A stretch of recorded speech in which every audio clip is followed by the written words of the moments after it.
The chickens.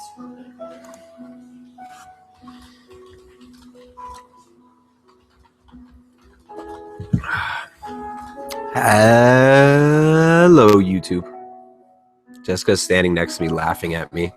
She was like, "Will people know I'm next to you?" Oh, cover blown. Look at that. She's about as fashionable as I am today. Work clothes. Work clothes, mama clothes, daddy clothes. All right. So what's up, everybody? Greg in Pittsburgh, Carter Gardiner in Canada.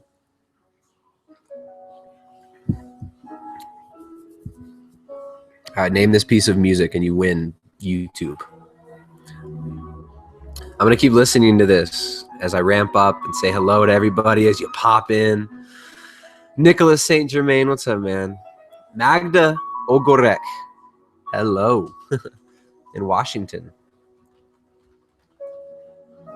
Kais Arsha, what's up, Kais?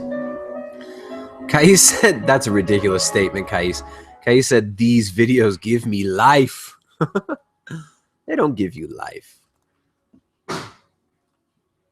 But I'm honored, and I'm glad you enjoy it, man.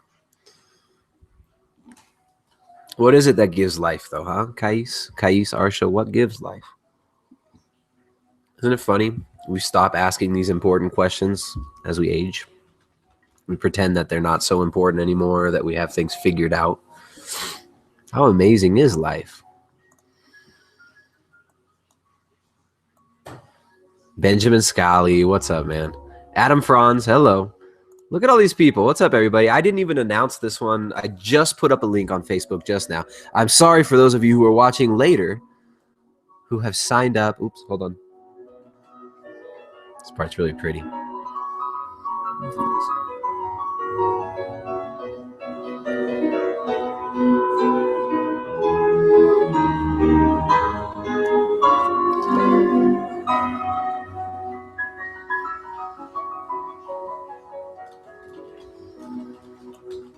Okay. What was I saying? You're sorry for everybody who listens to later. All right, so for those of you who have signed up to be notified for the newsletter, usually at the end of these, I give a little spiel. I say, if you want to be notified beforehand when we do this, what I should normally say when I do that is, first of all, make sure to turn on notifications on YouTube. There's a little icon at the right-hand side of the screen somewhere that has like a, I think it's a, I don't know. I don't see it on my screen. So I'm going to say it's a picture of a bell. And I think you click the picture of the bell, and that will make you have notifications when we put out content on the channel. But also, if you do sign up for the newsletter at primaledgehealth.com, we'll try to give you an email beforehand when I do these live hangouts. And so you can ask your questions, make your comments, or just hang out and listen. All right.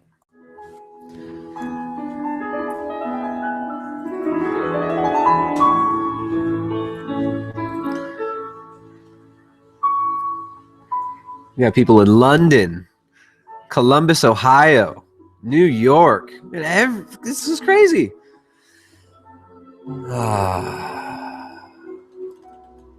All right. Houston, Texas, Jose Mendoza. We got Sarah Mizur in Illinois. What's up, everybody? All right. Holland. We got so many people, so many people. Let's answer some questions now. Magda says it's the first time being able to catch the Hangout live. Congratulations, Magda. Throw your questions and your comments in the section that you just typed in. And for those of you who are watching live and can't comment, you might not be signed into YouTube. You got to be signed in to be able to comment. So, yeah, here we go. Let's get this rolling, everybody. Where's there? There was a question early on. Where'd it go? Nicholas St. Germain says, why do you love where you do? Why do I live where I do is, I guess, what you are asking. Why do I live where I do? So many, many reasons. So many, many, many reasons. That's like the hardest question. People always ask that. Why do I live where I do? All right. For those of you who don't know, where we live is a little tiny country in South America called Ecuador. it's a pretty low profile country as far as like international relations go. Not that many people have really heard of Ecuador, which is crazy, especially in the US, you know, like when you're taught, um,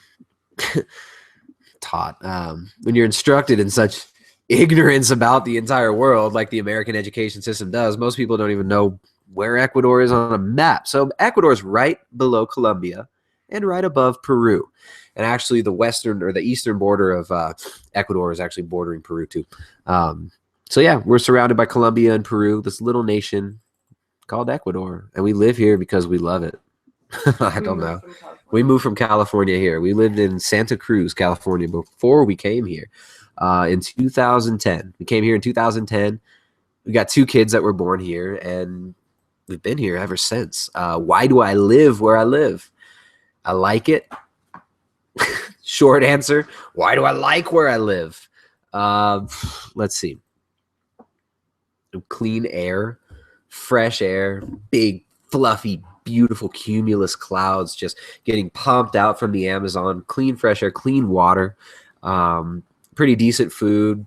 Cost of living, not so high compared to most other countries in the world. The culture here, very nice, sweet people. You know, it's a Latin American culture, very family oriented. You know, lots of most of the families are very, very tight knit. You know, multi-generation homes, and yeah, I mean, it's fantastic. We love it.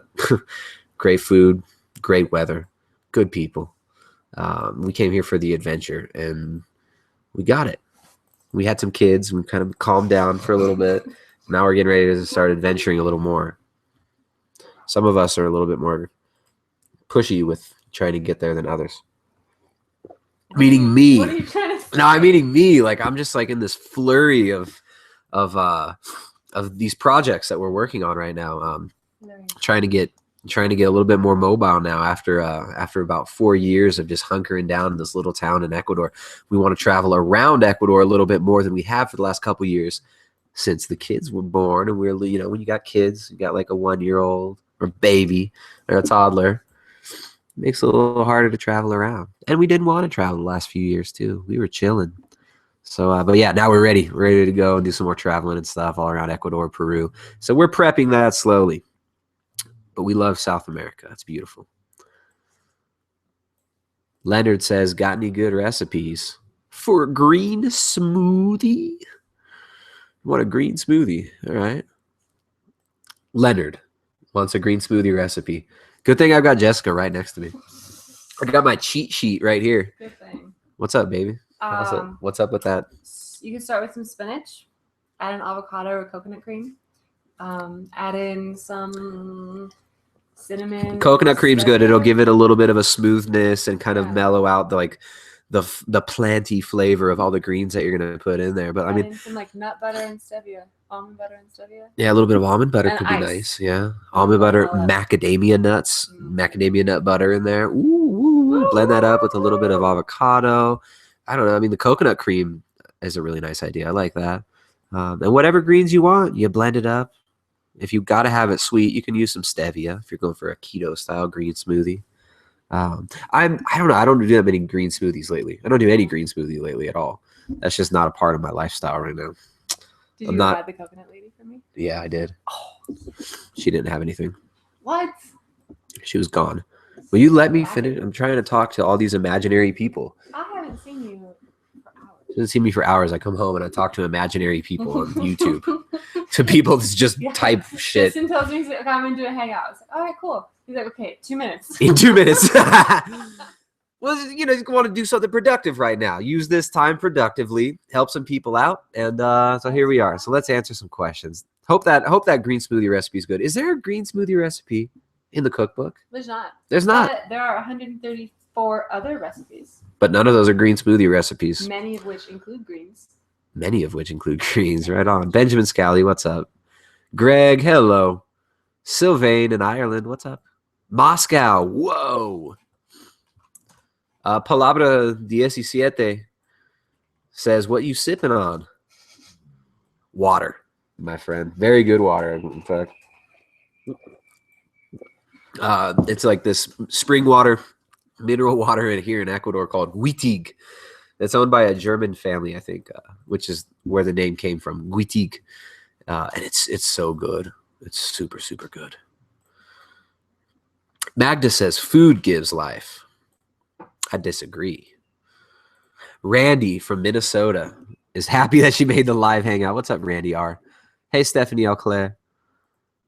Palabra 17. We got North Carolina jumping in. Montreal. Wow. That's so cool. All right. Delta 5 says hello from Miami, Florida. Houston, Texas. Illinois. Palabra asks, where's my toy machine hat? It's in the back of my car. It's in sad, sad shape, my friend. The thing is beat up.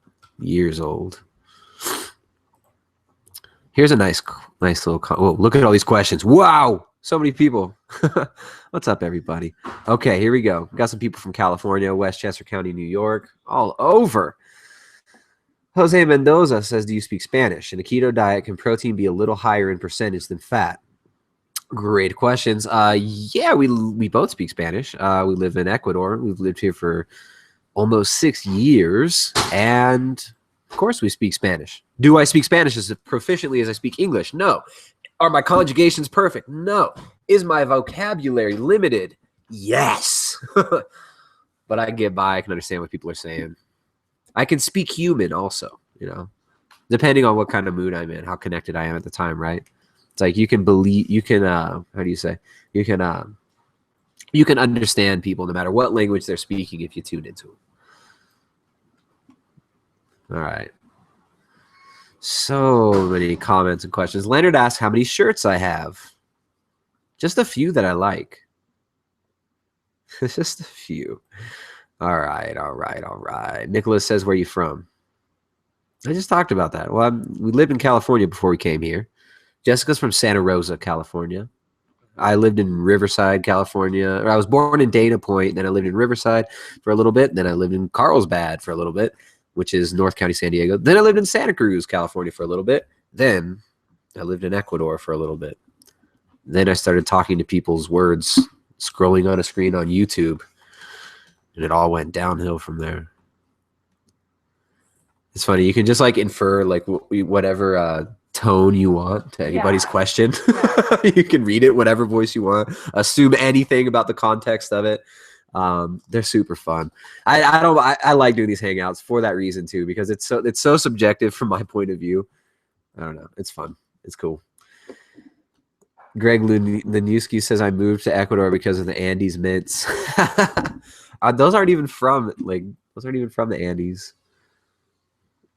Sarah says, I do plan on buying the cookbook. I just have to get the money together for it. Sarah, private message me on Facebook if you have Facebook, or send me an email through the website. Okay. All right. Poland is on board. Manchester's on board. What's up, Manchester? Here's a question from Adam Franz. Is it counterproductive to intermittent fast while trying to gain muscle on keto? That's a great question.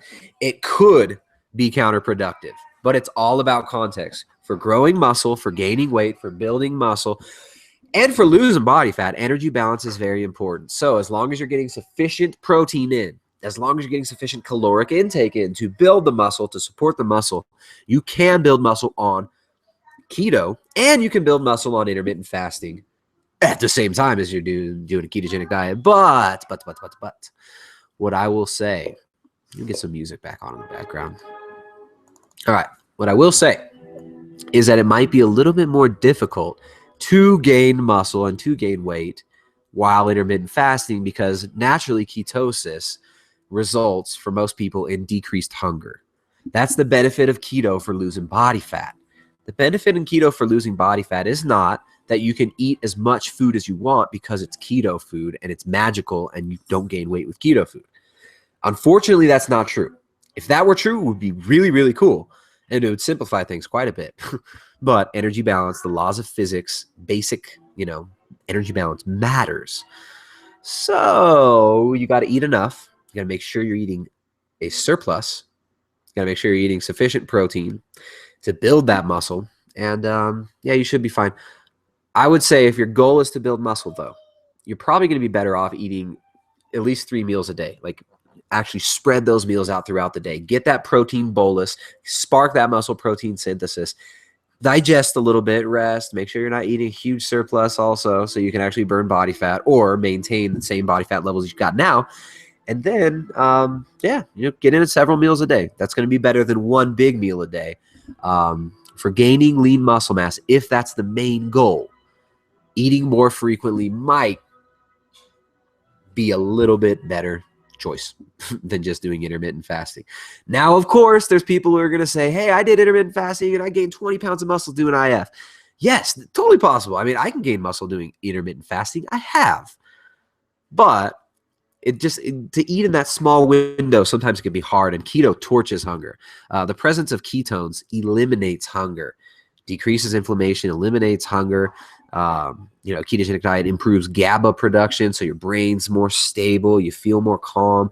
Most people are less likely to medicate themselves with food when they're feeling better neurologically and they're just feeling better in general. So if your goal is muscle gain, maybe drop the intermittent fasting. Adam, thank you for the question, my friend. Got some more questions. Leonard says, is it true that over time your metabolism will slow down when you eat below your BMR for a long period of time? Yes, it's true that your metabolism slows. It's called adaptive thermogenesis. When you're not eating as much food, you don't need to expend as much energy. Your body naturally expends less energy. Your body's very intelligent, is always trying to find a baseline balance. Now, that's not to say that just because your metabolism slows down because you're eating at a caloric deficit for an extended period of time doesn't mean that it's breaking your metabolism to eat in a caloric deficit. Now, there's a lot of confusing, confounding information out there. A lot of people are trying to freak people out about everything, confuse them. Maybe not trying to, but it happens inadvertently, let's say. Let's give them the benefit of the doubt. People aren't trying to confuse you. People are just confused themselves. And that's how it is, right? Like, people who are spreading confusion are living in confusion. People who are spreading peace are living in peace. People who spread joy live in a state of joy. Makes sense, right? You emanate these things. I wasn't even talking about it. I just read, BMR. All right. So your basal metabolic rate will decrease as you lose body fat as well. If you're 250 pounds, you're carrying around 100 extra pounds of body weight that you don't really need. Then you drop down to 150 pounds. Your BMR is significantly lower at 150 pounds. So there's all these adaptations that happen with metabolism. Caloric deficits are not dangerous in and of themselves, but if you're stressed out, you're eating at a stressful deficit, and you're creating an inflammatory state through this stress, and you're not sleeping well, your circadian rhythm's all off, you're depressed, which is creating more inflammation. All of these things can combine into kind of a perfect storm situation and make it harder to lose body fat and harder to stay motivated. But don't worry, if you're losing body fat, you don't have to have this in the back of your mind. Oh, I'm eating at a deficit, so my metabolism is going to slow down and I'm going to not lose body fat anymore. I'm going to be broken. The metabolism can easily be increased by simply increasing caloric load for like 3 days. Leptin levels can be reset through refeeding, not with carbohydrates. That doesn't matter. It doesn't matter what macros you use. Protein's probably the best one to refeed with. But your metabolism will boost up after 3 days of an increased caloric intake. You'll reset your leptin levels, and you'll keep moving forward. So, don't trip on it. Everything's okay. Hasta luego, amiga. Próxima semana, ¿ya? ¿Lunes? Muy bien. Tenga buen fin de semana. Ciao. Got my friend Jenny, who helps out around the house a couple days a week, is leaving.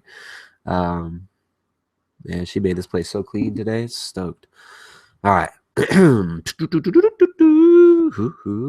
Sean Kelly. Question: should I find out my total daily energy expenditure and then set a calorie deficit? That's a great question. And I don't know if you're going to be really happy with my answer. How are you going to go about finding your total daily energy expenditure? How? How are you going to know that? There are calculators online that claim to find your basal metabolic rate, your daily energy expenditure. Most of them are far, far off. I mean, I get a lot of clients that have come to me and they've been using these calculators and they either gain weight or they stress themselves out with massive deficits. These calculators are they're like broad generalizations. They're generalization generators. Whoa, it's a mouthful. Uh-oh, here comes Ryder. Whoa, hold on. Clean this off. What's up, dude? That is a... Look at that boy. What's up, Ryder? What's up, man? How was your nap? How was your nap? A little bit grumpy. A little bit grumpy. Nap cut short. All right. Yeah, you're not going to really find your total daily energy expenditure unless you go on a bomb calorimeter. That's the only way to really be 100% sure. Is a bomb calorimeter. Look it up. It's not exactly cheap. So, yeah, I mean, you kind of want to know how you want to know where your metabolism's at, but sometimes trial and error is kind of the best way to go about that. If you've been eating a specific level of food intake, you've been eating a certain level of macro intake, say you've been eating, 120 on protein and 150 fat, and your weight's stable, then you know your total daily energy expenditure at that time, at those macros, is that. And then you adjust from there. So absolutely, you should, but how are you going to really know 100% what your total daily energy expenditure is? And how often does it change? And what are the things that affect how it changes and when it changes? Many, many, many, many questions. Look, thank you for the question, and I hope that helps. Greetings from Finland. Organic farmer, been keto for a few years. Love your podcast. Maria, that's so cool. A Finnish organic farmer. What are you growing out there in Finland, Maria? I'm glad you're doing what you're doing. Organic farming is close to my heart. Super, super important.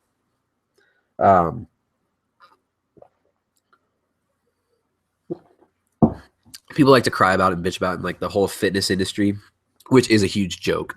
The whole like fitness industry is all about processed packaged foods, right? Your whey protein shakes, your processed crap, your Quest bars, all this. Like that's what it's about. It's about processed foods. The food industry in general, processed foods, that's where it's at. The fitness industry is kind of like this little offshoot of certain small subsets of the food industry, and they all kind of feed the same machine, feed the same beast.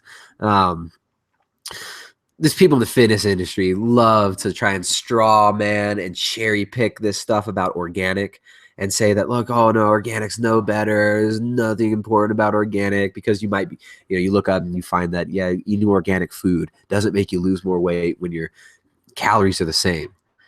So they'll cherry pick data like that. Well, it's no better because you don't lose any more weight, or it's no better because, it's never been proven that glyphosate is a toxic carcinogen.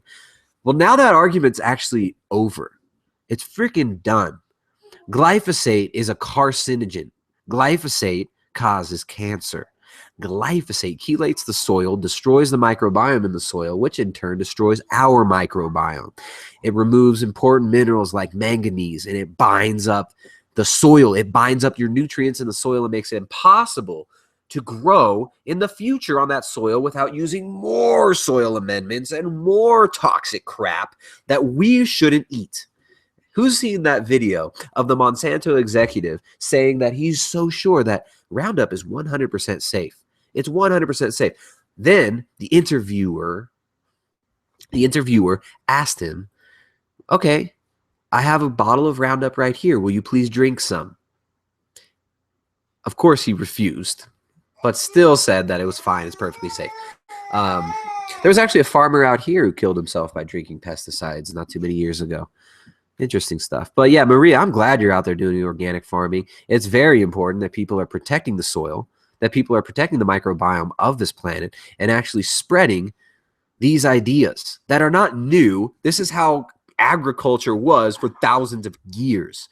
Right now, we call conventional agriculture, we call spraying toxic fertilizers, chemical pesticides, heavy metals that are known to be associated with increases in autism, with destruction of the gut microbiome, with destruction of the blood-brain barrier, all these things. We know that they're doing this. Conventional agriculture readily sprays all kinds of this crap everywhere, right? You got the wolves guarding the hen house. But Maria, keep doing what you're doing. I'm glad you're over there in Finland using organic farming techniques, and spread it. I mean, if you want to live a vibrant, healthy, full life, then treating your body and treating your environment and honoring it and giving your body the nutrition it needs, treating your environment with respect for the future generations, people that are going to try to use that soil, is really, really important. So keep building that soil up there, Maria, up there in Finland. I want to come visit Finland one day. So.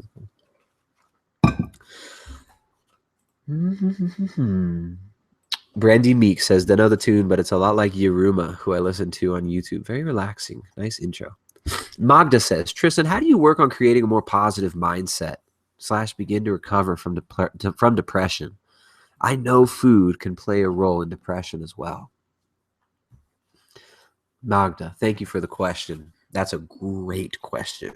And there could be a million different answers to that, right? How do I work on creating a more positive mindset?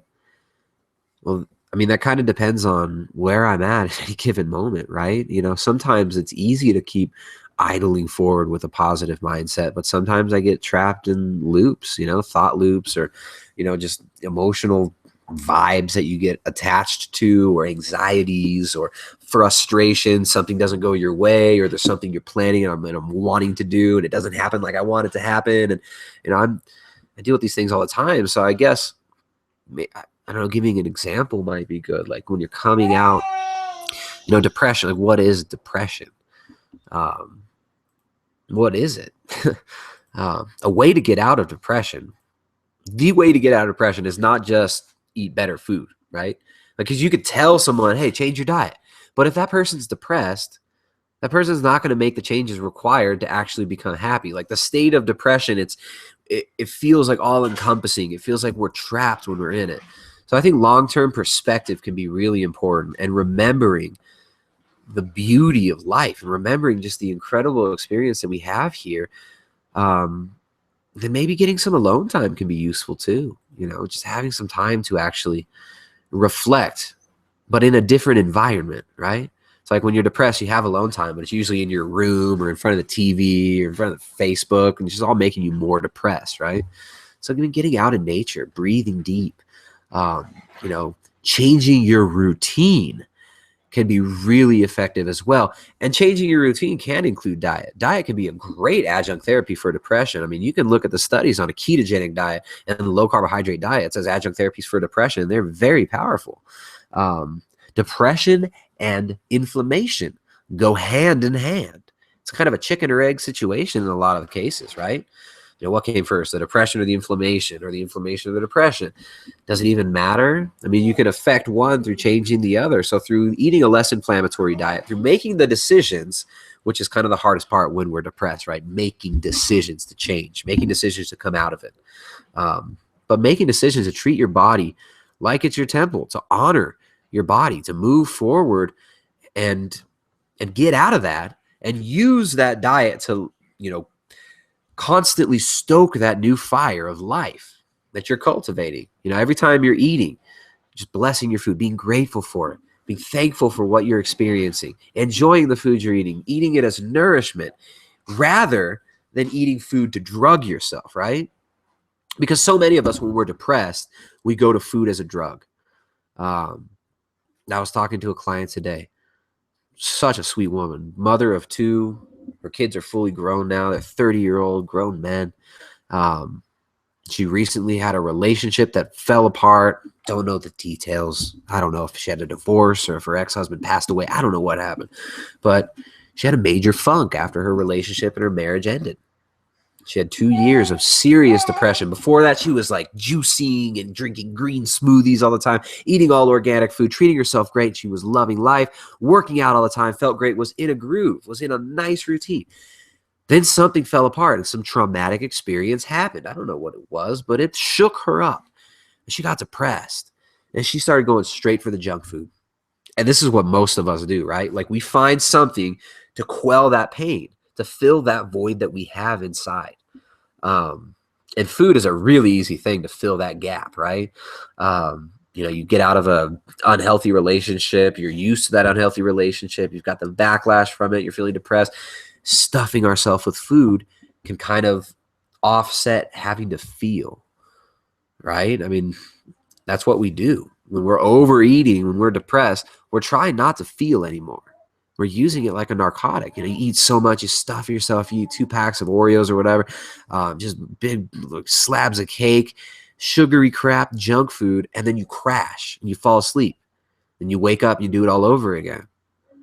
Somebody who really wants life, somebody who really is enjoying the myriad possibilities of experience and this beautiful, profound, sometimes frightening reality that we live in, but it's beautiful regardless of the unknown, of the fear. It's this amazing experience and it's beautiful.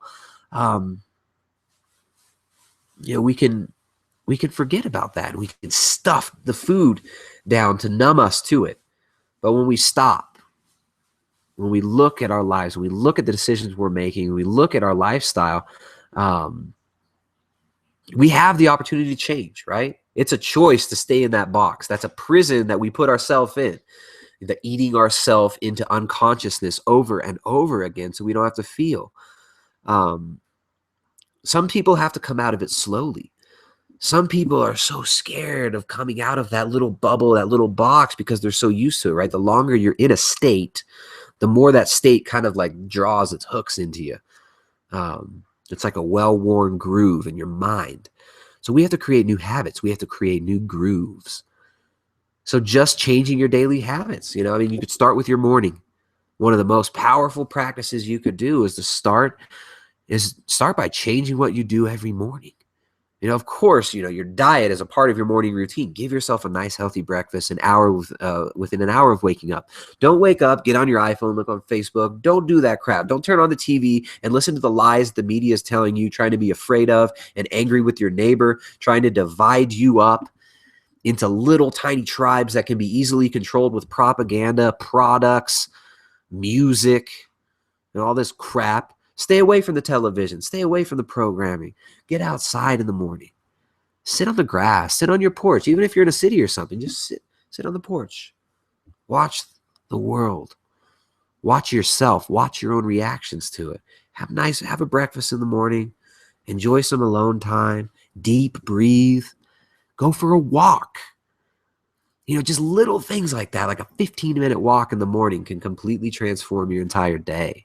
And of course, moving forward with an anti-inflammatory diet, reducing inflammation. When you're in a depressive state, inflammation jumps up. It's well known. Science says so. Science has spoken. So yeah, I hope that helps. Magda, thanks for joining. I'm glad you got to tune in. Renee says, Tristan, do you have to be in full ketosis to reap the benefits of ketones? Is hovering at 0.08 going to help or harm the body's metabolism? Good question. Renee, ketones have become this mystical term now, right? They're like this, like midichlorians. Lame-ass Star Wars reference. I'm not a Star Wars fan, by the way. I won't even say. It's corny. Yeah, ketones, like people are making this huge thing all about the ketones. If your ketones aren't high, you're not getting progress, is what people are being led to believe. If you're trying to lose body fat, Renee, if your goal is body fat loss, then having elevated blood ketones is not what you're going for. You can look at some of these long-term studies, and I forget the actual name of this study, but the abstract's available online, where they compared different diets. They compared a low-carbohydrate ketogenic diet for fat loss to other diets, and they looked at long-term adherence. Protein was the same in a lot of these. And in this one study, I forget what it was exactly what it was called, and I could be quoting this wrong. The nitpickers and crybabies in the comment section, don't whine at me if I actually don't cite the exact numbers right. But in the beginning of this study, the subjects had blood ketones of about 1.5 to 1.8, I think they said. At the end of the study, I think it was like 4 or 6 months or something like that, they were still losing body fat at the same rate, but their ketones had dropped to an average of about 0.5, which is still ketosis.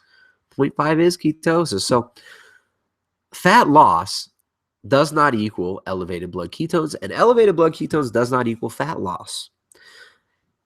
It will not harm the body's metabolism not to have a lot of ketones. That is what you asked. You said, is hovering at about 0.08 going to help or harm the body's metabolism? No, it won't harm you. You don't have to be in ketosis to be healthy. This is the other thing about this extremism on the internet. People assume that because everybody else isn't doing things exactly like they do it, then they aren't healthy. Just because I feel healthier on a ketogenic diet and I prefer it, doesn't mean that every flippin' person in the whole flippin' universe needs to be on a ketogenic diet to feel vibrant, healthy, and alive. Shoot, I don't need to be on a ketogenic diet to feel vibrant, healthy, and alive. I need to be grateful for this experience I'm having, be hungry for more life, and have purpose. That's the key, right? We talked about depression, coming out of depression. Context and purpose is very important, right?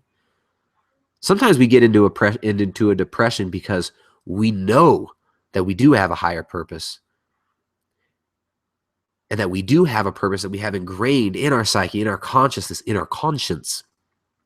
And that purpose is always informing our actions. And sometimes we get depressed because we know we aren't living up to our potential. Sometimes we get depressed because sometimes we get depressed. You don't get depressed for all kinds of reasons. But anyways, having purpose, having goals, having hunger for something other than food, other than escapism, is crucial for coming out of depressions. All right. Benjamin Scally says, do you eat cockles? I saw Bourdain in Ecuador eating a great-looking dish with cockles. They're a mollusk.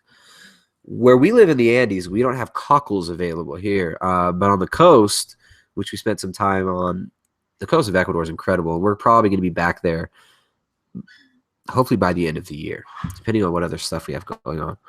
But yeah, I'll be eating lots of seafood on the coast of Ecuador. Whew, I can't wait to get back there. All right. Keto Jesus says, cacao butter, sprouted almonds, and garlic butter. Interesting. Sounds actually good. Sounds familiar too. Wink, wink. Keto Jesus. I have a question. Can you speak more on acetyl-CoA and cacao? Acetyl-CoA and cacao? Why are you linking those? I don't know. I don't really want to speak on either one of those right now. Cacao is kind of interesting. I like cacao. Theobromine. A lot of people say that chocolate is bad. Cacao is bad. I'm making you hungry. Yeah. Ariana says I'm making her hungry. Well, maybe you should go eat.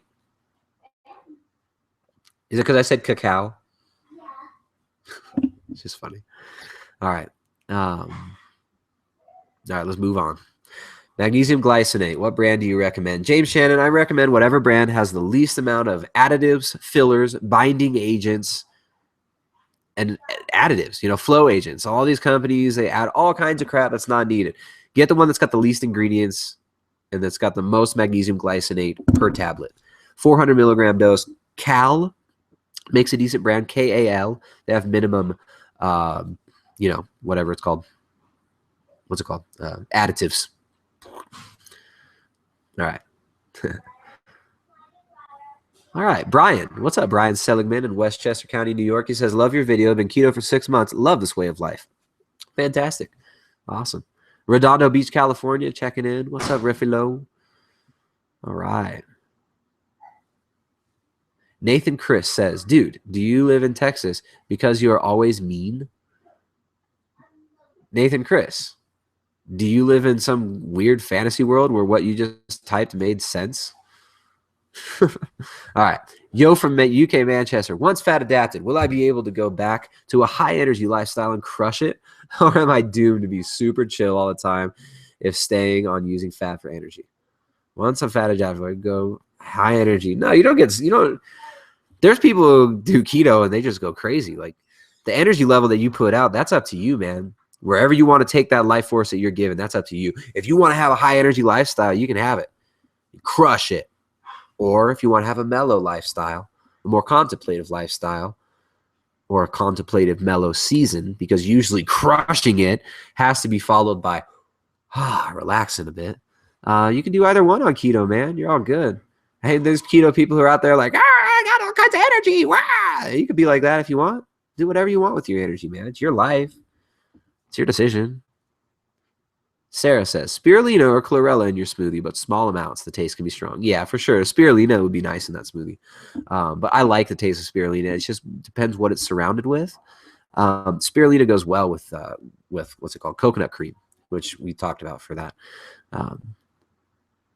Here we go. What else? What do you think about only eating eggs and meat? Only eating eggs and meat would result in nutrient deficiencies in a lot of people, especially if you're just eating muscle meat, right? I mean, things like vitamin A, retinol, vitamin D that you're going to be getting from foods like organ meats, liver.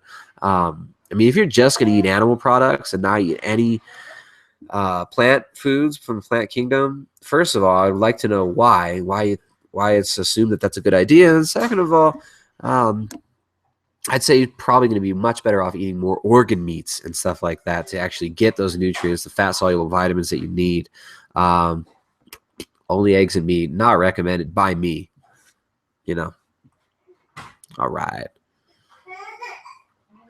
Maria says, not really worried about my higher morning sugars. Could you say something about physiological insulin resistance? Great question. Physiological insulin resistance is not pathological insulin resistance. Physiological insulin resistance is desired in a ketotic state. So when you get into ketosis, when you're not burning sugar for energy, when you have no glucose, when you're burning ketones for energy, you want to become physiologically insulin resistant because your brain requires glucose for certain functions, for certain parts of your brain. Certain parts of your brain only run on glucose. Your body needs to conserve that glucose. So your body is super intelligent and it becomes physiologically insulin resistance, peripheral insulin resistance. Your tissues, your muscle tissues will not be responsive to insulin, will not soak up that glucose because your liver wants to store it for use in the brain.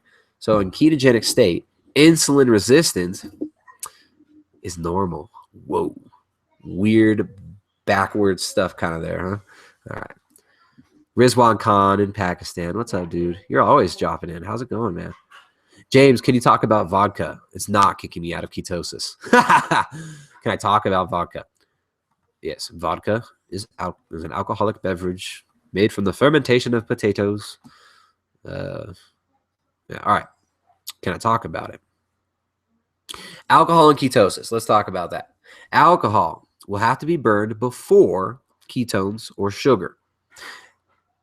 But when you ingest alcohol, your blood ketones can also jump up. Alcohol is oxidized much like fatty acids. But alcohol is not a very efficient fuel to be using long term because it's dangerous and toxic in your blood. So when you do drink, the best thing to do is eat before you drink. Try not to eat after you drink. Don't make, liquor informed food decisions when you're starting or after you've drank, right? So go in with a full stomach. Stick to things like straight vodka, stuff like that. Don't mix in a bunch of sugary crap with your drink, and you should be good. But understand that you're not going to be burning your own body fat when you drink. Just because your ketones go up when you drink doesn't mean you're burning more body fat. It just means there's more ketones in your blood. You got to clear out that alcohol first. The ketones wait there. All right. Hope that helps. Rizwan says, going on holiday. Wanted to ask, if I eat crap for a few meals, will I get out of ketosis? Yes, you will. Also, will it take a few days again to get back into ketosis? It may, if I eat crap for a few meals. But, yeah, I don't know. Yeah, you'll be out of ketosis. If you keep it to those few meals and you move forward, you're all right. Should be better. And then he corrected himself and said it was junk food, not crap. I got that you weren't being literal. Maria says, much love from Finland. Not really worried about my higher morning sugars. Oh, okay, we already talked about that. There we go. East LA in the house. Palabra 17. What's up? Banana slugs? Are you kidding me? You're a banana slug? Banana slug club. All right. None your business says, I do IF and keto, but I eat higher protein than most people. Good job. Enjoy it. I'm not saying good job like you must eat higher protein than most people, but hey, keep it up. Don't worry about what other people say. Do what works for you. Do what you enjoy. Do what lights you up,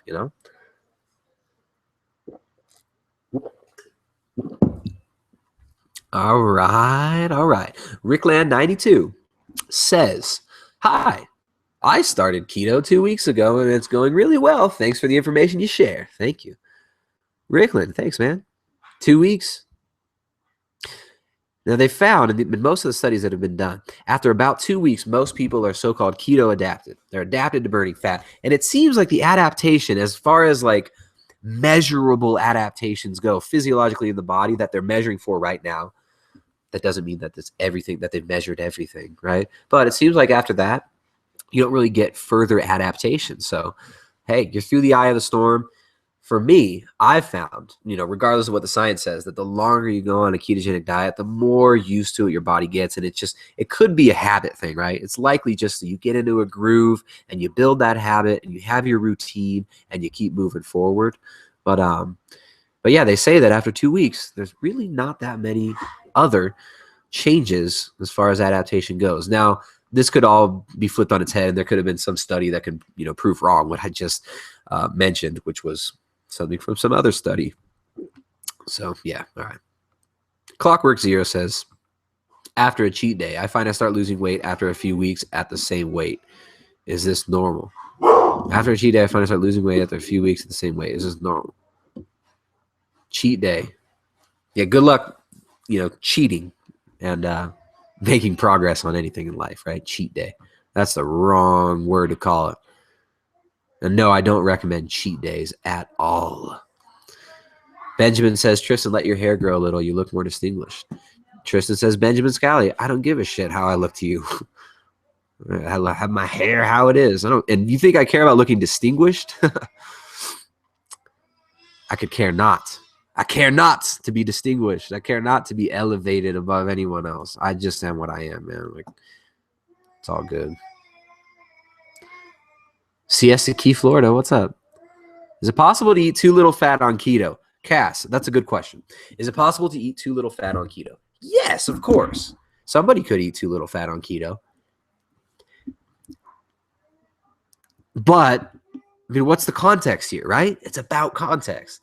So I'll give you one context. Somebody who could eat too little fat on keto. Say there's a woman, post-menopause, came out of a really stressful phase, there's a battle going on downstairs between Ariana and Jessica. Say there's a woman postmenopausal, working night shifts, very little sleep, very high stress, inverted circadian rhythm, kind of messed up hormonal profile. This woman starts eating a ketogenic diet, doesn't eat enough fat. It becomes more of a stressor. That huge caloric deficit adds to her stress. She doesn't lose body fat because she's not able to adhere to the diet and she keeps bouncing back and forth. These things happen a lot. So yeah, too little fat can lead to, bounce back, overeating, undereating for a long period of time. And a lot of people, if they're trying to go too aggressive with fat loss, it's not sustainable. So eating too little for too long of a period of time will almost always result in a bounce back effect, the body wanting more food, you eating more, you being more hungry, and then gaining weight back because the body's really clever like that. So sometimes it's better to not go so aggressive and go so hard. But it all depends on context, depends on the individual, what works well for them, their psychological state, what they gravitate towards, what they like, and all of that. What about kids on a ketogenic diet, says Sana. You could, but should you? I'll say my kids are not on a ketogenic diet. There's no reason to put my kids on a ketogenic diet, right? When kids are growing, I don't see anything wrong inherently with carbohydrates, right? People assume, the thing is, a lot of people that come from from a normal standard American diet, which is based around almost straight up all junk food, mass produced, it's just mass produced crap. You know what I'm saying? It's the equivalent of dog chow. Most of these processed foods that the majority of the standard American diet adherents eat. So you go from that to eating a ketogenic diet. You go from that. I'm sorry, I'm reading another comment. I gotta stop reading these as they come up. You go from that on a ketogenic diet. Where did the original question go? Where did it go? Anyways, I forget what he was saying. Next question. I read someone else's questions and I got lost in my thoughts. Dickus89 says, hey, that's my story. Weight loss stopped cold. Started turning muscle into sugar at night. Not sleeping, anxiety attacks. Trying to recover now. Exactly. Dickus89. You got to sleep. We need sleep. We need micronutrients. We need a well-balanced diet. And sometimes a poorly formulated ketogenic diet can be the last straw that makes somebody just, their health can can go downhill. They can feel crappy when they start keto if they don't do it right. Not getting enough protein, especially like the low protein recommendations that people are adhering to from charlatans who are telling them this be afraid of protein and eat more fat thing, which is passing, thankfully. But I still have to repeat it over and over again ad nauseum. You still have to like chant these lies down, but yeah. All right. Amber Lee says, I heard that an overweight individual can go as low as 0.6 grams per pound lean body mass on protein while on a caloric deficit for fat loss. If that puts me 70, 80 grams of protein a day, is that sufficient protein? I don't know if that's sufficient protein. I don't know everything that you're doing. I'm really sorry. I wish I knew, Amber. I can't just, I don't know. 70 to 80 grams of protein. I don't know how tall you are. I don't know what you weigh, like none of that. And I can't, give you a diet plan over YouTube comments here. But Amber Lee, 70 to 80 grams of protein. If that's enough for you, then it's enough for you. Muscle wasting sarcopenia, stuff like this starts to kick in, then, you got to make sure you're getting sufficient protein. 0.8 grams per pound of your lean body mass for those resistance training is sufficient. Perhaps 0.6 grams per pound lean body mass could be enough when dieting down a caloric deficit, but I've seen the opposite in the scientific research. I'm not a science thumper. I'm gonna sit here just because somebody that claims to be a scientist said something. I'm not that. I understand how science works. I know it's not a monolith. I know it's not a deity. It's a process. But the science out there has shown that more protein in a caloric deficit will help with adherence, will help with metabolism, metabolic rate, and will help with not losing muscle mass in an aggressive deficit. Leptin. Emolier is asking about leptin. Leptin's very important. That's like, I want to do a whole series on leptin later on. But leptin, satiety. Leptin and ghrelin, very, very important hormones for satiety. You go too low in calories for a long period of time, and your leptin drops down, which tells your body that you're not hungry anymore. When you've got good leptin signaling, when you're not leptin resistant, you're less hungry. Leptin resistance, more hunger. So if you're not responsive to leptin, or if you don't have high enough leptin levels, you can slow down your progress and just feel crappy and hungry. So the goal is to boost that leptin up, right? You want to boost leptin up. Eating a big protein-rich and fat-rich meal in the morning can really help to boost leptin up. So there's one little tip for you, Emolier. You want to get your leptin levels right? Big breakfast. Spark that leptin in the morning. All right. Sarah says, listen to people on Facebook arguing about getting carbs in your system from using natural sugar scrubs. I wanted to pluck my eyes out. Right? That's so funny. Like, this is the level of madness that Facebook spreads, right? You want to be saying stay off of Facebook, first of all, but that's just super funny. All right.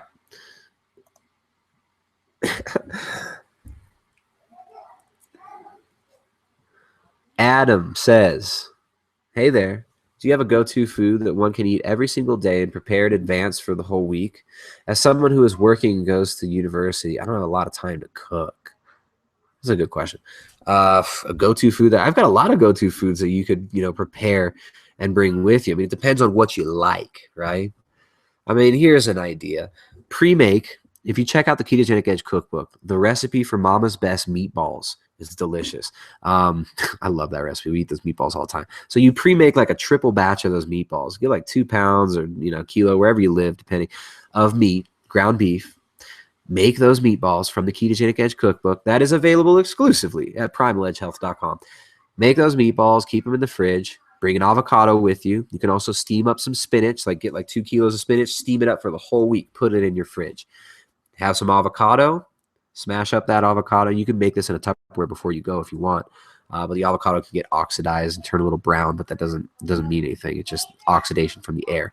And you can put the pit in there to keep it from oxidizing. But you bring an avocado with you, take some salt and pepper or whatever spices you like. So put some roasted garlic in there too if you like it. Ooh, I love that stuff. But yeah, you just mix up the avocado with the spinach, add some spices, put it on the meatballs, and you eat it. You know, you pack that up in the morning, pull it out of the fridge in the morning. By the time you eat lunch, it'll be about room temperature. Or if you got a stove or something at work, you heat it up on the stove. Or if you're a student, I don't know, you say you go to university, so you probably have like a little, I don't know if you live in the dorms or something. If you got a little thing you can use to heat up your food. Magda says sardines and avocado are super convenient. Yeah, I'm all about the sardines. I threw out the Mama's Best meatballs one because some people aren't into seafood. I can't relate. Sardines are so good. I mean, I can relate to them being afraid of sardines, the sardinophobia, because sardines are one of those things like there was this cultural program. And I remember when I was a kid, it was like when you're watching cartoons, they try to make it like it's not cool to eat like healthy foods, right? So in the cartoons, it's always like, oh, lame. Like mom wants us to eat sardines and broccoli. So lame. Pass the Sunny D and stuff like it's like that's the programming that we grew up with, right? Like we get plugged into the TV, blasted in our consciousness with all this marketing copy, all this propaganda informing us how the world is, how we look at food, even. Right. And so, yeah, I mean, a lot of people are just programmed like, ooh, sardines, or ooh, broccoli, like, ooh, like real whole foods, ooh, not prepackaged sugary crap. That's just programs, though. It's just cultural programs. I mean, it's not even cultural, right? It's just like there's no culture in the television now. It's just it's a destroyer of culture, really. Right? I mean, it's destroying cultures all over the world. So, yeah, I mean, that's just programs. The sardines are delicious. The reason I said the meatballs was because I know that people are running with that program. The ooh, sardines. But then you ask them if they've tried it, 90% of the people are going, ooh, sardines. They've never tried it. It's just a childish automatic reflex that's been programmed into you by the shit you were watching on the TV when you were a kid. It's insane. Sardines are delicious. They're so good. I can eat 2 cans of sardines at a time.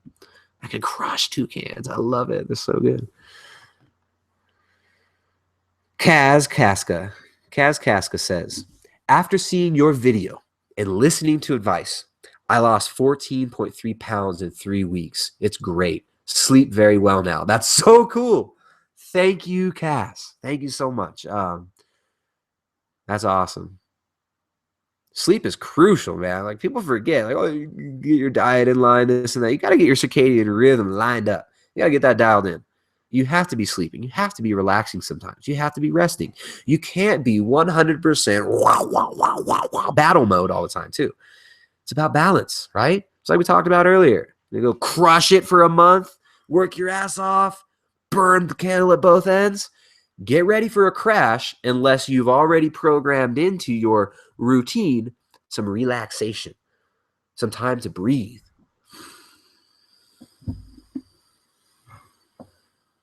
Oh, deep breaths, time in nature, time alone, time to read, time to reflect, time to connect, to really connect. Not to just follow all these little ephemeral streams of thought that run into dead ends. You don't even remember half the thought lines you connect to, right? Focus in. Sleep's crucial.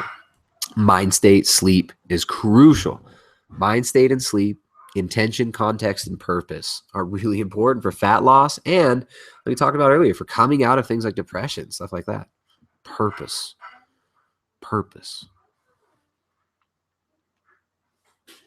It's like, what's your context, right?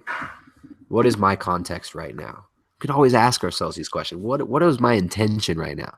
Why am I doing the things I'm doing? Why do I feel these inclinations? Why do I feel these emotional reactions automatically when things happen? We can start to question these, and then we can start to realize the decisions that we make to engage in these behaviors. And then we start to realize the prison we've built around ourselves, all of our own making of our own habits, all to lock us away from the beautiful experience of expansiveness that we're offered here in this life. So yeah, live. You got to live. It's not just about diet, right? You got to rest sometimes. You got to sleep. You got to get out into nature. You got to move your body. You have to have human connection. You have to have meaningful interactions in your community. That's something else that the modern world is robbing us of, right? It's like we talked about earlier, like why we left California, why we came here.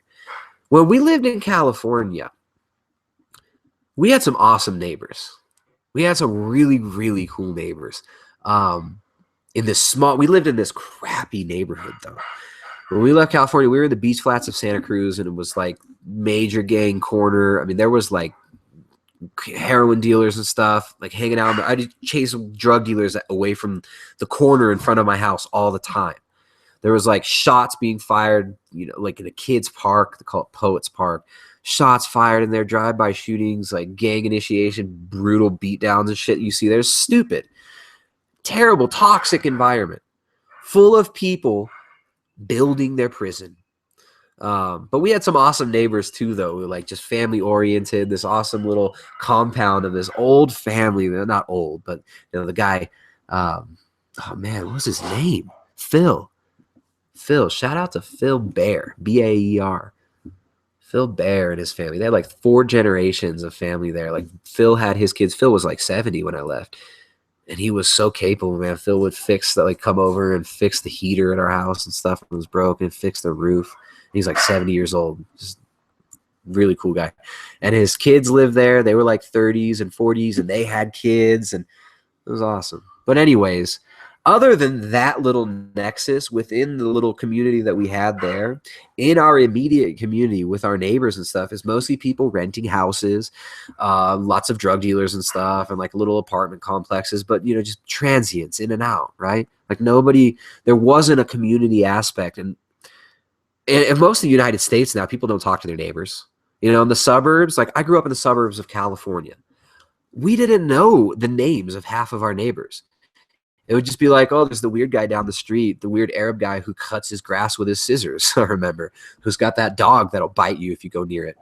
Then there's like, you know, you don't even know your neighbors. You don't even know who lives behind you. There's no community. We've been robbed of the community aspect, especially now. I mean, I left before the social media craze got too nuts, right? Like the Facebook thing was still building when we left in 2010. But now it's like all social interaction on the internet, the fake world of the internet, it's been like consolidated there, right? Like the meaningful community interactions in a lot of cases for a lot of people have been diminished.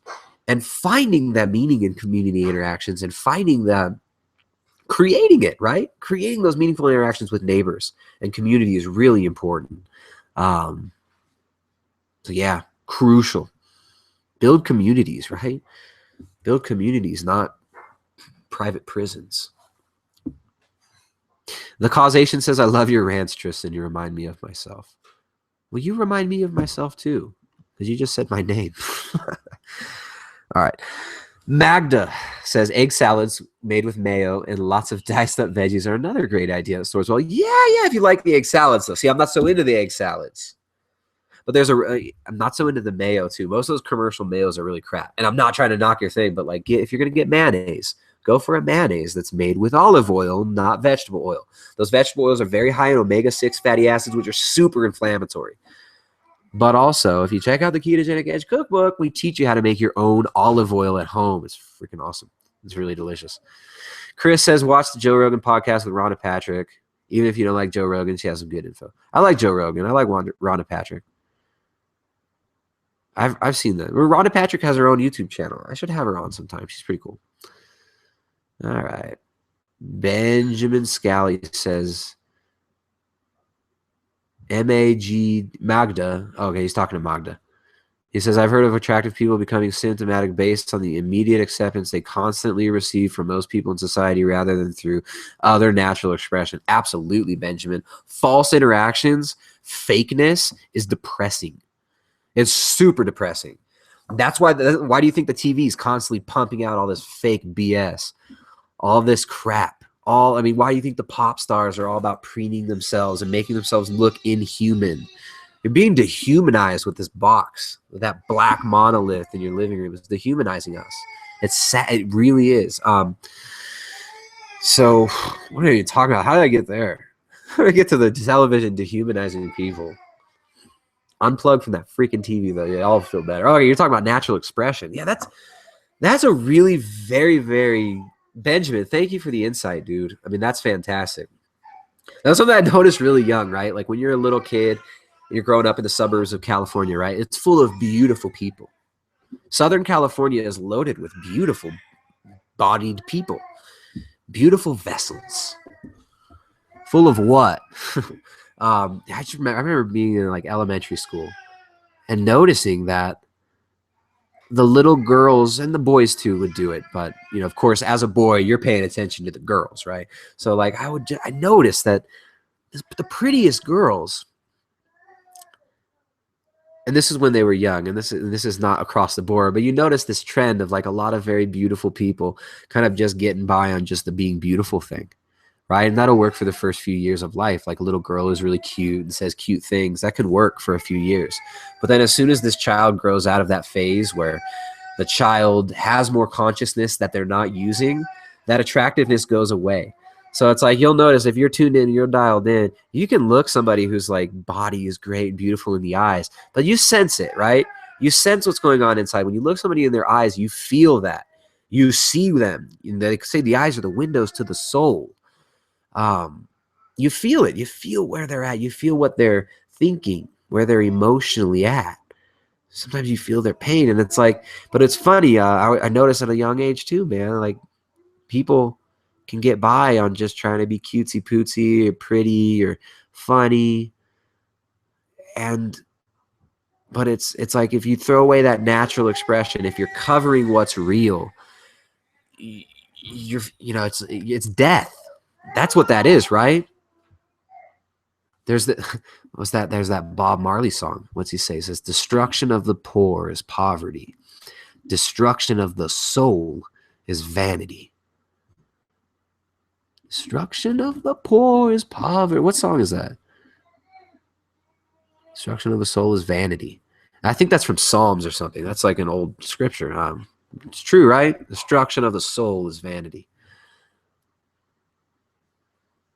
All right. Britt C says, I heard all soil in the U.S. is ruined because of Roundup. How will buying organic help? I heard all the soil. I mean, that's kind of a pessimistic way of looking at it. It's not all ruined. Yeah, the soil quality is pretty messed up. The nutrient density of foods has decreased massively in the last 50, 100 years, like 60 years mostly, since World War II, right? People don't realize that this is not, we all assume that this is the natural human state of progress because we are right now at this point in history and this is progress. This is the tip of the spear. But man, I mean, this consolidated food supply, this mass produced crap, the concrete jungles that we're building around us, these are pretty new. At least in this current manifestation of civilization, right? In Western civilization, this level like of the Industrial Revolution is recent, very, very recent. So, how will organic help? How will organic help? How will organic not help? You stop poisoning the soil. You stop destroying the soil. You start building the soil, restorative agriculture, organic soil, building organic soil, putting the nutrients, the animals, the microorganisms back into the soil. You got good soil. It's not ruined forever. It's just like, I don't know. I'm not going to give that example. Almost threw out a completely irrelevant example. Anyways. Brian says, hey, I've noticed ammonia smell in my sweat when working out and have read it's due to protein breakdown. Any way to rectify this? All right, the ammonia sweat when you're working out, if you're on a ketogenic diet, that could just be your sweat smelling a little bit like ammonia because you're burning more ketones. You got more ketones in you. Your urine will smell more like ammonia too. It usually passes. You'll be all right. Magda says, Benjamin, I can definitely say I'm lonely. I don't really relate to many people nowadays since everyone is just caught up in social media, looks, likes, and unnecessary material possessions. Magda, that's not the case, though. It is and it isn't. A part of humanity is completely trapped up in just engulfed and hypnotized by that. But you're a part of that society that's not. Why are you here? Why are you here listening to what I'm saying? Why are you even interested in what this random person in the middle of Ecuador is saying? Right? Not all of us are plugged into that. Not everybody is caught up in the whole falseness and the falseness of society. Society is not the salvation. You can't look to society to save us. We can't look to society to make us sane, right? Society is a result of a bunch of lost people scrambling for sanity.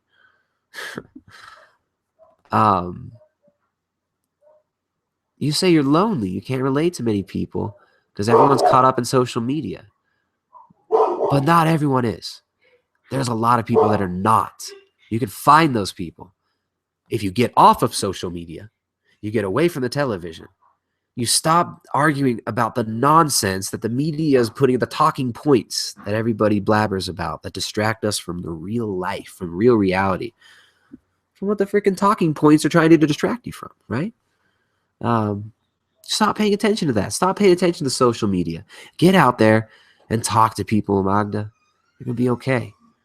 There's what you'll realize when you come out of your depression is that every single individual in the world is like you. They're born in a body, inhabiting that vessel alone. We go out the same way, but we're all here together. We're all here. We're all just as confused. We're all just as bewildered. We're all just as amazed. We just get distracted and caught in different realities sometimes, but you'll find people that feel what you feel, that see what you see. And actually, most people do feel what you feel and see what they see. They just distract themselves so much that they're not, because they don't want to process it, right? Nobody wants to process it. I didn't want to process these things that I take for granted now.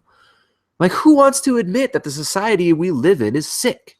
Who wants to admit that the nest that society's shitting in its own nest? Who wants to admit that? That the technology that we're using to supposedly liberate us from the difficulties and harshness of life in a physical body, in this physical realm, that these technologies are kind of like enslaving us and making us less happy in a lot of ways and making us weaker and changing our genetics, right? Nobody wants to admit these things. I don't want these things to be going on.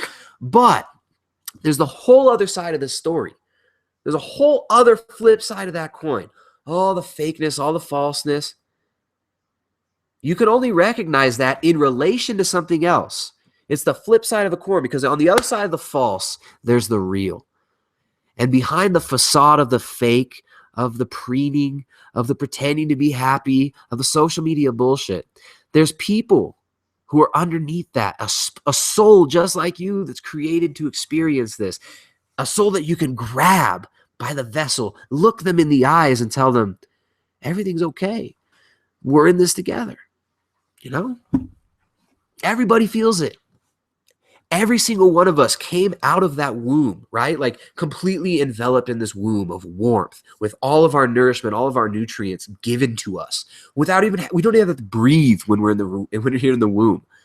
The first, you come out of that womb, out of that oneness that's in there, and you have separation, duality. We're in this realm of duality. We're all in it together though, right? I don't know. I hope you get as hyped as I do on the beauty of all of this. But yes, there's suffering. Yes, there's depression. There's fear. There's falseness. But there's also real. There's also consciousness. There's power.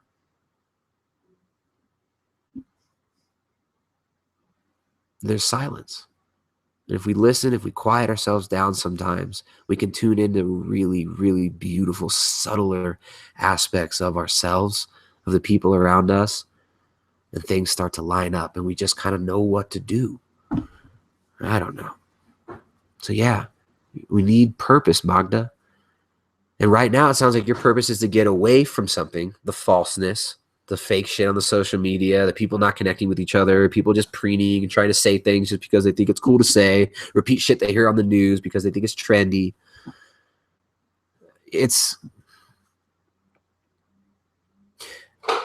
That's all there, almost as like a distraction from the beautiful, profound reality that we inhabit. You can, look into somebody's eyes. Find somebody you trust, you can relate to a little bit, and talk about some of these things with them. You know, everybody feels like you. Well, not everybody. There's psychopaths too. There's people that get so broken and twisted up. And there's people that feel it, that feel the depression, and then make the decision to turn on humanity and despise humanity because of the spite they feel from themselves, the spite they feel for their creator, the spite they feel that This isn't perfect and exactly how I wanted it. When we don't even know what we want, right? Like it's not how I wanted it. Life's not how I wanted it to be. Well, how did you want it to be? How did you expect this moment to be? Right? Like we got right now to spring forward into eternity from. And it's like, I don't know. I got to stop. I can keep going forever. Magda, you're halfway out of the depression already. Observe. See what the decisions are that you're making in those moments. See what the feelings are that you're attaching to. And start to just remove those plugs and start connecting with life. Everybody goes through this. Krita says, you ever heard of cognac? I made my spaghetti out of cognac spaghetti. Whoa. I know the drink. I don't know what cognac spaghetti is. Benjamin Scally says, I'll be your friend to Magda. All right, we got some, they got some friends there. They made friends. Magda, Benjamin, you guys are good people. Keep going.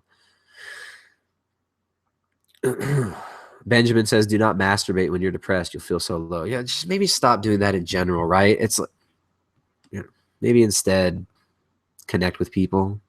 I mean, there's another thing, right? The masturbation station. Right? Like all this technology, and we've built massive masturbation machines. It's crazy. All right. Magda says, it's interesting how depression is linked to inflammation. Been eating a lot more fish, sardines, and veggies to combat it. 2 cans of sardines a day. Fantastic. Yes, inflammation influences depression massively. Decrease the inflammation, you'll decrease the depression. You will. You want out of it. You want life. Instead of what you don't want, also don't just focus on what you don't want, right? You don't want that. You don't want that. Don't focus on that. Focus on what you want, right? You want joy. You want to be grateful. What do you have to be grateful for? Sit down, write a list of those things. And if you only feel it halfway, read it again, right? We can't lie to ourselves for long. All right. Environmental Lifestyle says, hey there all. My first time on the live hangout with a big question I'd like to open to everyone. Does anyone know if the fat from a 10 to 16 hours bone broth with lambs and beef is okay to eat? Yes, it's probably fine. It might be a little bit oxidized if you do it at super high temperature. You know, if you ask somebody, if you got above 160 degrees, then it's toxic. You should be fine. Eat a little bit, see if you feel good, and you'll be all right. There's nothing wrong with that tallow at the top of your bone broth. It can be delicious. All right, Rizwan says, going on holiday. Oh, we already talked about that. Beetle says, how do you feel about flax seeds and chia affecting estrogen in men? There's many different opinions on that. I eat flax and chia all the time. My testosterone's legitimately fine. I wake up bright and perky in the morning, if you know what I mean. But yeah, I mean, that's a stupid thing to say too, though. But that is a sign that your testosterone's better. I'm not trying to be a weirdo. Flax seeds and chia affecting estrogen in men. Flax seeds and chia have lignans in them. These lignans can actually bind to the estrogen receptor. Theoretically, this would make it so that estrogen gets blocked from binding that receptor. So a lot of women use flax and chia, to prevent breast cancer. But then there's other women who say that they could be doing the opposite. I don't know. I don't really pick sides on these things. I enjoy flax and chia. I get down on it, and it doesn't bother me. All right. Brittany Romano says, where's Brittany Romano? Brittany Romano says, thank you at the causation. I have seen some of this work. It's not a nutritional deficiency. I have damage from lesions on my spine and optic nerves. Wait, where's your question, Brittany? Do you know if a ketogenic diet helps repair nerves? I have a demyelinating autoimmune disease, and I'm looking for a diet to help heal the myelin sheath of my optic and spinal nerves. You need fats to heal that myelin sheath. DHA might be the most important nutrient to get in. Iodine and selenium, very important, but those also come packaged in seafood. I'm not a doctor. I'm not here to giving recommendations or diet recommendations or whatever, but absolutely diet and lifestyle, reducing stress can help to remyelinate those myelin sheaths. a high-fat diet. I mean, if I was in a similar situation, I'd be doing the same thing, right? They've been using high-fat ketogenic diets successfully to treat things like Alzheimer's. I mean, it's very, very promising, the research into these fields. I would absolutely do that if I was in a situation like that. DHA is crucial in that situation. Saturated fats as well. Stay away from the omega-6 fatty acids, decrease inflammation. You'll be all right. All right. Magda says, I appreciate you answering my question, Tristan. I wish you all the best. I wish you the best, Magda. Hey, I've been there, obviously, right? I want to be able to talk about this. We all go through this. This is humanity. This is life. But it's beautiful. What you're going to find, you come out the other side, you're going to have much more empathy, sympathy, and ability for helping other people when you get through that. You'll be able to help people who've been in that same situation, be able to pull them out. But not until you pull yourself up by those bootstraps, start living life and enjoying it, right? And being grateful for it. James Kever says, I've heard what people say about keto and drinking, but I have a blood sugar spike after drinking some vodka. What's happening? Don't know. Your blood sugar went up. You're not burning glucose anymore. You're burning vodka. Therefore, blood sugar goes up. You could also check your ketones. Your ketones were probably higher as well at the same time. I also wouldn't worry about it so much, and I wouldn't drink so much. All right, Brittany. Whoa. Oh, man. Look at all these questions and comments. Crystal Rossi visiting Ecuador this winter. That's so cool, with her family. Where in Ecuador are you going to go, Crystal? Cape Cod, Massachusetts. My family, my mom, my dad, my brother, my sister all lived in Natick, Massachusetts for like 3 years, and I loved visiting them there. It was so cool. Brian HC says, what else do you prefer except sardines as far as seafood goes? I don't know. I mean, I love all fish, man. I like cod. I like sea bass, what's it called, corvina here. Salmon, absolutely incredible. Mackerel, also really, really good. I like a lot of different fish and seafoods. Marlene says, this is the first time I've ever caught one of your hangouts. I started keto a little over a month ago with my husband. I just want to say how much I enjoy your videos and info. Very helpful. Thank you, Marlene. I'm glad you're doing it with your husband, too. That's good. Katya, or how do you say it? Katya Pelenius says, just ordered the cookbook, and it looks great. Learning lots more about keto foods. Fantastic. Yeah, enjoy it. For those of you who are wondering, the cookbook, written by Jessica, who made an appearance earlier. Almost forgot that she made an appearance. I had to check if that was like another one in the past, right? So much going on right now. But yeah, the Ketogenic Edge Cookbook, a training manual for low-carb, ketogenic, and paleo cuisine, is available exclusively at primaledgehealth.com. It's not on Amazon. It's not anywhere else. We're an independent company. We're a family-run gig here. We do it all ourselves. So you can find that at primaledgehealth.com. Thanks for enjoying the book, Katya. I'm really glad you like it. Yeah, it's awesome. Sarah says, haha, non-cookbook aside from Jessica's amazing cookbook that I will buy. Ha! She said, wait, that's funny. Sarah says, what's your favorite keto/carb books or documentaries? That's a good question. I don't know. I mean, one of the interesting ones I would say check out Amy Berger's book, The Alzheimer's Antidote, I think she called it. Amy Berger. I had her on the channel a few months back. I'm going to have her on again because her book's finally out. I haven't read it yet, but I know she's super clever, super intelligent. I'd highly suggest looking at that. As far as like a straight up keto book, I don't know. I don't know right now. I mean, I talk to a lot of experts. I do a lot of research looking at studies. I mean, I've been pecking through this for years. I don't know like what's out there right now. So I don't know. Keto book, my favorite book's my wife's book, Ketogenic Edge Cookbook. She gave me an author credit too. Like my name's on that book. I mean, I just helped. But I'm honored to have my name on that book, the Ketogenic Edge Cookbook, a training manual for low carb, ketogenic, and paleo cuisine, just on our website. And thank you, comments and reviews that you people have left on the book. We really appreciate you taking the time to leave those reviews. It helps out a lot. So yeah, that's my favorite keto book.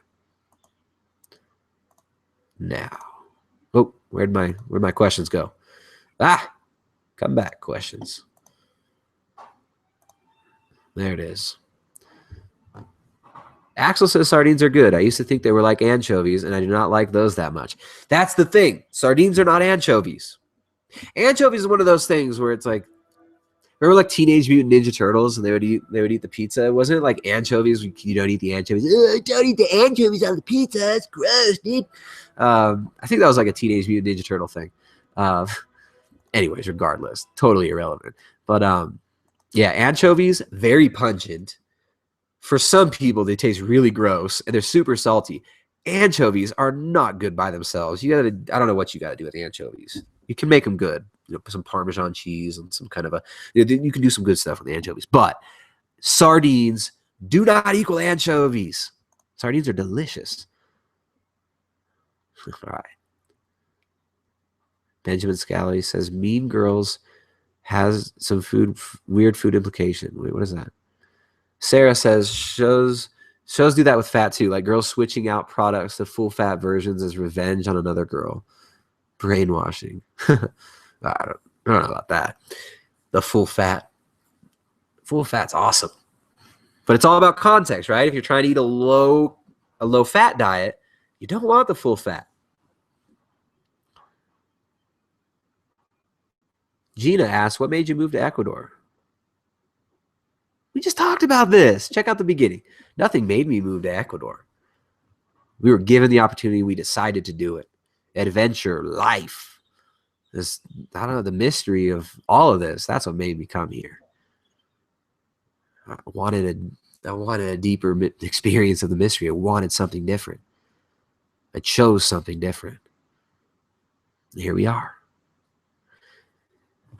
Mohammed Reza Degan says, excuse me, is there any difference among various oils in different seas? For example, is there any difference between Caspian Sea, Gulf of Persia, and North Sea oils? What oils?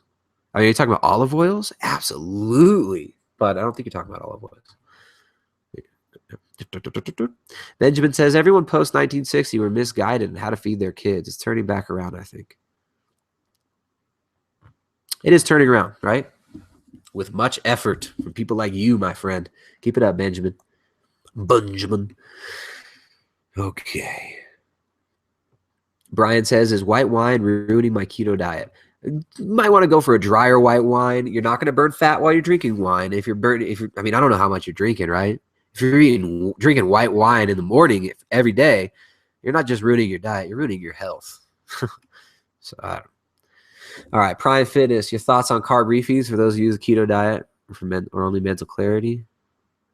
Don't use them. If you're going to eat carbs, eat carbs. If you're going to eat ketogenic diet, eat ketogenic diet. Quit doing these refeed things. They don't do anything. They just keep people in loops. Benjamin says Jamie Foxx had a bit called Hustle Like You're Ugly or something like that. That's pretty cool. I like that. Hustle like you're ugly, right? People don't have that like beautiful crutch to stand on, tend to put more substance into life. People who get distracted by the Katy Perrys, by the, I don't know, I almost said Ricky Martin. It shows how freaking old I am now. But like people who are getting all that crap, they let themselves stay empty. You know, they fill themselves up with something else. You have a vessel right there with all these receptacles, spiritual receptacles, receptacles in your mind for information. And we could fill those vessels up. You could fill that vessel up with various different things, you know? What's that?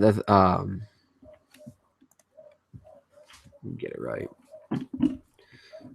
But yeah, I mean, it's like, you know, you clean the outside of the cup, but the inside is full of dust and moths and all kinds of dead things. All right, here's I always like this one. Lay not up yourselves treasure upon earth, where moth and rust doth corrupt, and where thieves break through and steal. Lay yourselves up treasure in heaven, where neither moth nor rust doth corrupt, and where thieves do not break through nor steal. For where your treasure is, there will your heart be also. Where your treasure is, there will your heart be also, right? Hey, if your treasure is your pretty face and your fake titties, what's that treasure going to be worth when you're 70? Madonna. Disgusting freaking whore. Ooh. All right. Katya from Finland. What's up? She said she fasted for 2 weeks and started refeeding with keto style foods. It feels great. Now want to learn more. Bought your book. Love your channel. Lots of good information. Katya, keep it up. Fasting for 2 weeks. That must have been intense. I hope that you had a lot of growth and insights during that. And I hope you move forward with all of that. Keep it up. Thanks for shouting out. I hope you enjoy the book. I'm sure you will. Share it with your friends and family, you know?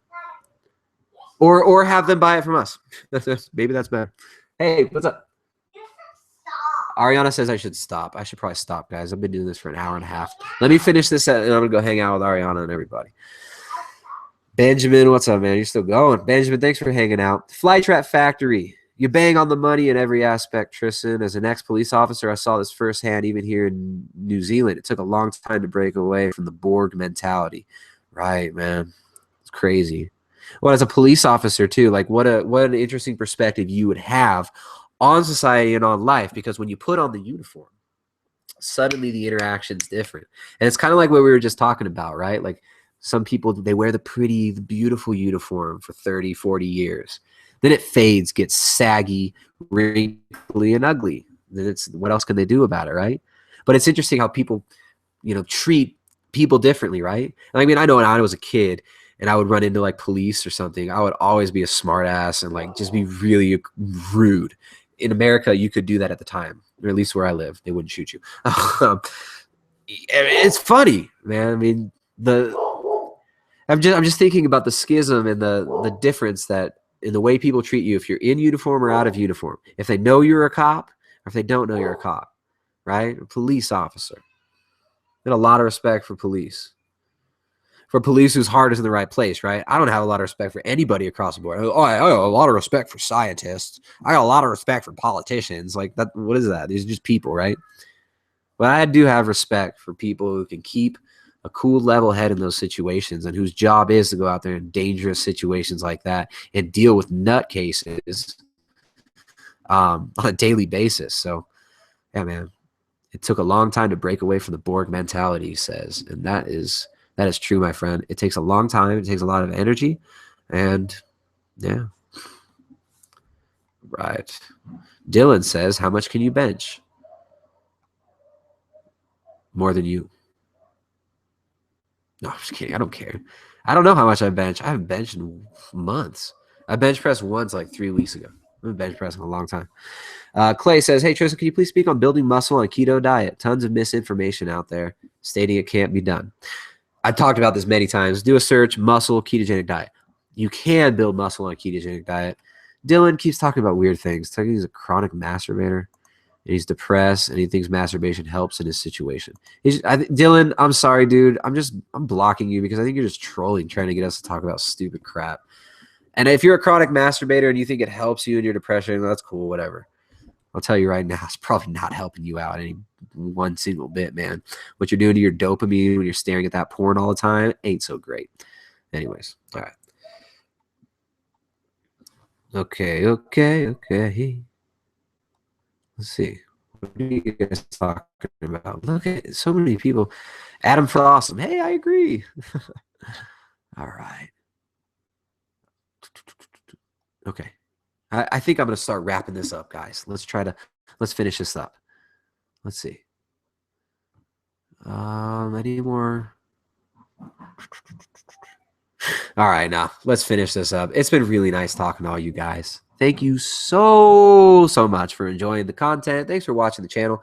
And yeah, if you want to join in, if you're watching this or listening to this at a later date, you want to be informed before the next live hangout so I can respond to your comments and questions, you can go to primaledgehealth.com.